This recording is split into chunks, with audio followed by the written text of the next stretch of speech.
السلام علیکم په نننۍ ویډیو کې به موږ د ایکسرسایز 3.2 د کلاس 10th میث کوېسچن نمبر 4 سالو کوو. د کوېسچن نمبر 4 سټیټمنټ دی یا درې ویلیوز given دي، یعنی 3x minus 1 دی، 4 او 35 دی. وایي دا کنټینیوډ پروپورشن کې دي، نو وایي x معلوم کړئ.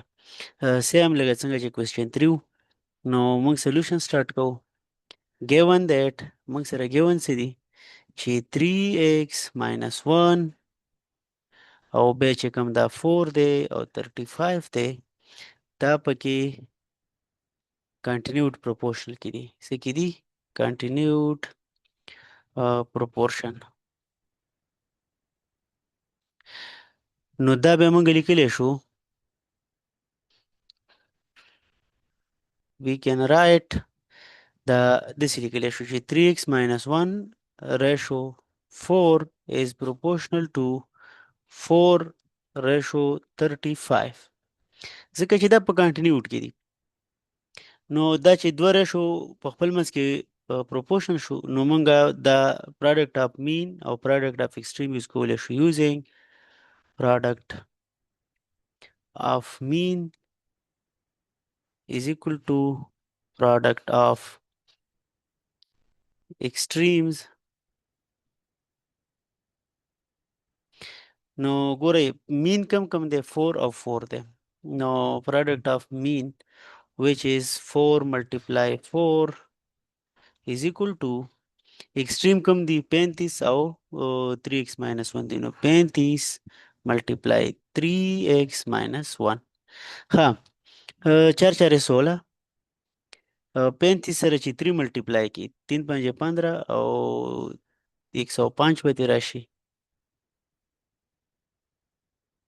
I think 105 راځي، لکه 35 ملټیپلای 3 3 5 15 एक دلته لاړو او 3 3 9 او 1 10 105 ته راغلو. ها او دې 35 سره چې ملټیپلای کړئ دا به ماینس 35 شي، خو دلته کې ګوره ایکس هم دی، دا درنه هیر نشي. که دا هیر شي کاته به ګډه وډی، دا به دې خوا راواړوئ 35 ځکه چې موږ ایکس معلومو.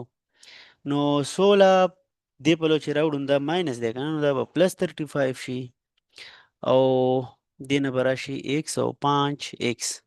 اوس چې 16 او 35 چې جمع کړئ نو دې نه 11 او 4 51 به ترې راشي. ها 51 is equal to 105 x.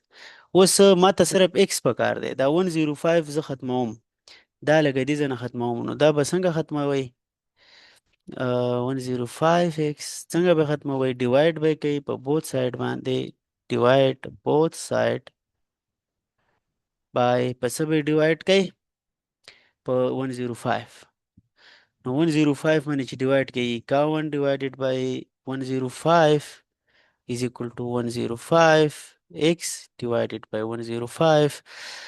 ها دا 105 به دې سره کینسل شي او دا په 3 باندې ډیوایډ کیږي، دا چې په 3 ډیوایډ کوي 17 به شي او دا چې په 3 ډیوایډ کوي نو دا زه په 3 ډیوایډ کوم 150 ډیوایډ بای 3 نو 3 3 9 3 5 15 3 5 15 او دا به ختم شي نو 35 به ترې راشي، دا به 35 شي.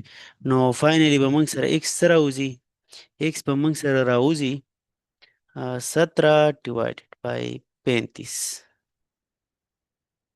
دا موږ سره x ویلیو راووتله.